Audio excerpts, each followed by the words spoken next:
ما یک گروه جوانمردایی که میخوایم مثال بود پول پارته افطار کنیم، مردم مسلمان یک روزه شبک شده در مسجد، همو پول خوب است که همه خیلی صرف کنیم، یا که یکم طرف دیگر خوبترش است که برای ثواب گرفتن و برای یک طرف دیگر فهمیدیم که مسجد جای خوردن هم نیست. میگوین با سوال ما رو فهمیدید استاد سرو؟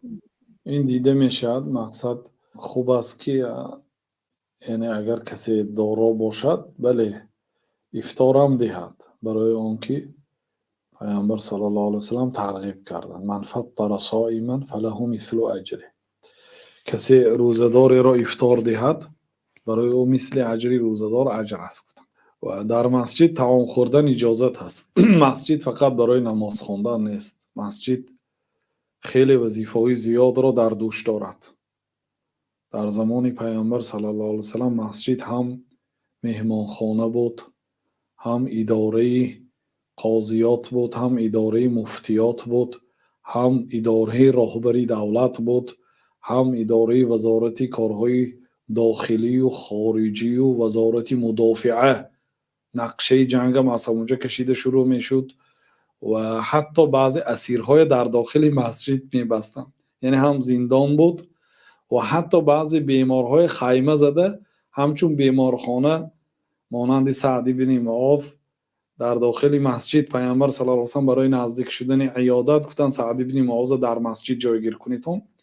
و اینچنین برای کمبغل ها خانه بود. حضرت ابو هریره، عبدالله ابن عمر در اگر زیارت مسجد نبوی رید صفه هست، اهل صفه بودند، یعنی از زمین یک اطرافی یکونیم دو وجه بلندتر با غشت خام و بالای بود. اون وقتا در بالای همون مردم بی خانه و بی زن و بی در و اونا خوب میکردن در داخل مسجد پیامبر صلی الله علیه و سلم.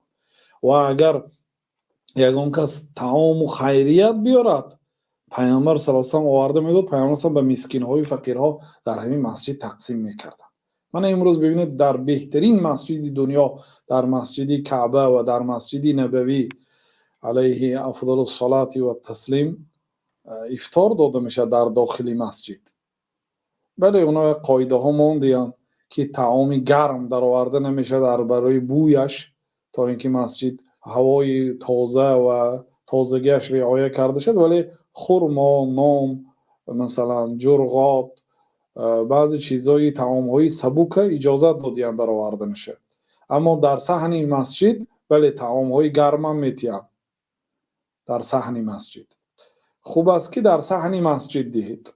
غالب مسجد های ما یعنی که در بیرون مسجد روی حولی دارد یا حجره ها دارد، میتونه در همون جاها افطار دهید. فقط میتونه در آنهایی که در صف نشستیان پیش از شام دعا دارند، فقط برای دهانگشایی خرما پیشنهاد کرده شود، با آنها آب داده شود. وقتی که نماز خوانده شدن برای مرحمت در بیرون اگر طعام گرم باشد در بیرون مسجد داده شود خوب است، برای افلاس نکردن داخل مسجد. و الا در داخل مسجد هم خوردن اجازت است.